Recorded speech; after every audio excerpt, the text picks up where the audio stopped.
Hello everyone, मैं हूं आपका दोस्त निशांत और ज्ञान सफारी में आपका स्वागत है। उम्मीद करता हूं कि जो पर्सनल लोन की जो सीरीज़ हमने स्टार्ट की है वो आप लोगों के लिए फ़ायदेमंद हो रही होगी। इसी कड़ी में आज हम बात करेंगे बैंक ऑफ इंडिया से मिलने वाले पर्सनल लोन के बारे में। जानेंगे कि आखिर क्या क्या एलिजिबिलिटी क्राइटेरिया है, कितना लोन अमाउंट है और क्या कोई और भी कंडीशंस हैं जो पिछली वीडियोज़ में जो भी हमने देखी, क्या उनसे कोई डिफरेंट कोई कंडीशन यहाँ पर अवेलेबल है या नहीं। तो चलिए शुरू करते हैं।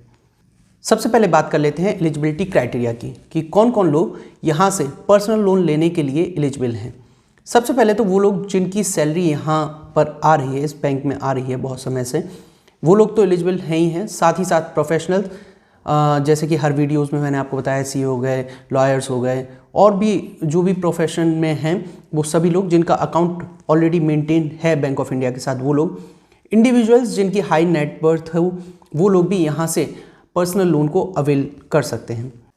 सेकंड, हम हमेशा एज क्राइटेरिया की बात करते हैं, लेकिन यहाँ पर किसी भी प्रकार की जो वेबसाइट पर इनके अवेलेबल है वहाँ पर कोई भी एज क्राइटेरिया नहीं दिया गया है। लेकिन फिर भी आप इतना तो समझ ही लें कि बिलो 60 ईयर्स वाले लोग ही पर्सनल लोन को अवेल कर सकते हैं, जो कि नॉर्मल पर्सनल लोन है। पेंशनर्स के लिए भी पर्सनल लोन अवेलेबल है बैंक ऑफ इंडिया में, बट हम यहाँ पर नॉर्मल पर्सनल लोन जो अवेल किया जाता है उसके बारे में आज डिस्कस कर रहे हैं। इसलिए एज लिमिट जो आपकी है वो आप एटलीस्ट ये तो समझिए कि मिनिमम का यहाँ पे कोई जिक्र नहीं है, बट मैक्सिमम 60 ईयर्स होती ही है, क्योंकि 60 ईयर्स पे मोस्टली रिटायरमेंट हो जाता है।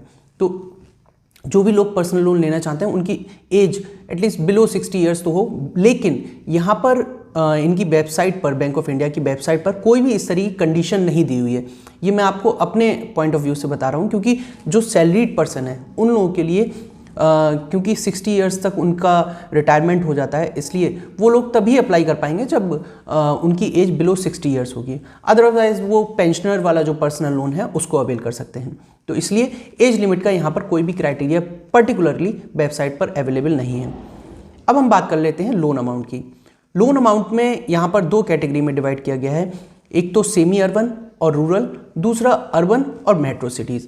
तो सेमी अर्बन और रूरल के लिए यहाँ पर कोई भी मिनिमम क्राइटेरिया नहीं है, बट मैक्सिमम जो क्राइटेरिया है वो है 5 लाख रुपीज़ तक का।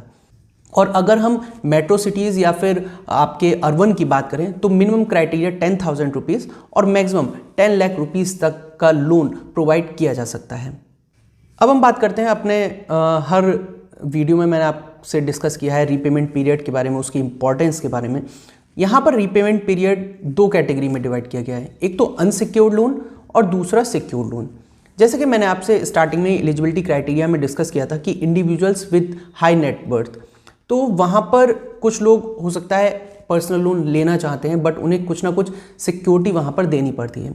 उसी में ये क्राइटेरिया डिवाइड किया गया है कि जो लोग पर्सनल लोन लेना चाहते हैं उनका अगर अनसिक्योर्ड लोन है तो क्या क्या क्राइटेरिया होना चाहिए रीपेमेंट पीरियड का, और अगर सिक्योर्ड लोन है तो क्या क्या रीपेमेंट पीरियड का क्या क्राइटेरिया है। तो चलिए दोनों को डिस्कस कर लेते हैं। सबसे पहले मैं आपको ये बता देता हूँ कि अनसिक्योर्ड लोन और सिक्योर्ड लोन में क्या क्या डिफरेंस है।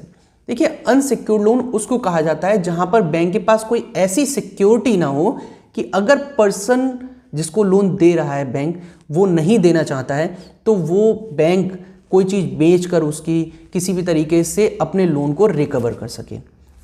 ठीक है, अगर उसके पास कोई भी सिक्योरिटी नहीं है तो वो हो गया अनसिक्योर्ड लोन। सिक्योर्ड लोन में अगर बैंक के पास कोई भी ऐसी चीज़ है कि अगर उस पर्सन की डेथ हो गई है या फिर कुछ किसी वजह से वो हमें बैंक को नहीं पे करना चाहता है, तो वो सिक्योर्ड लोन है, जिससे कि वो उसकी प्रॉपर्टी को या सिक्योरिटी को जो भी उसने जमा की है, डिपॉजिट की है बैंक के पास पर्सनल लोन के लिए, वो उसको बेचकर अपना जो लोन अमाउंट है उसको रिकवर कर सके। ठीक है, सिक्योर्ड लोन में आप कभी कभी देखते हैं कि एफडी के अगेंस्ट भी आपको लोन मिलता है, आप गोल्ड के अगेंस्ट भी लेते हैं, एनएससीज होती हैं, बहुत सारी चीज़ें हैं जिनके अगेंस्ट आपको लोन मिल जाता है। तो उस कंडीशन में बैंक अपने लोन को रिकवर करने के लिए उन चीज़ों को बेच सकती है। अब हम बात करते हैं पर्टिकुलरली दोनों के लिए जो रीपेमेंट क्राइटेरिया है वो क्या है। देखिए, अनसिक्योर्ड लोन जिनका है पर्सनल लोन, उसमें दो EMIs को डिवाइड किया गया है। एक तो 36 EMIs तक दे सकते हैं या फिर 60 EMIs तक। 60 EMI में अलग कंडीशन है, जैसे कि नॉर्मली सैलरीड पर्सन को 60 EMIs अलॉट किया जाता है, वो इस दौरान ले सकते हैं। ठीक है, तो 36 EMI या फिर 60 EMIs। बट अगर सिक्योर्ड लोन की बात की जाए तो फिर ये 60 EMIs का क्राइटेरिया बैंक ऑफ इंडिया की वेबसाइट पर दिया गया है।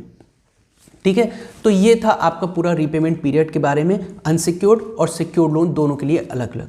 उम्मीद करता हूँ आपको पूरा ही जो टॉपिक है पर्सनल लोन के रिगार्डिंग बैंक ऑफ इंडिया के, वो आपको समझ में आया होगा और मैं आपको अच्छे से समझा पाया हूँ। अगर आपका कोई भी क्वेरी या कोई भी और सवाल हो पर्सनल लोन के रिगार्डिंग, या आप किसी और बैंक के पर्सनल लोन के रिगार्डिंग कोई वीडियो चाहते हैं, तो आप मुझे कमेंट सेक्शन में लिखकर ज़रूर बताइएगा।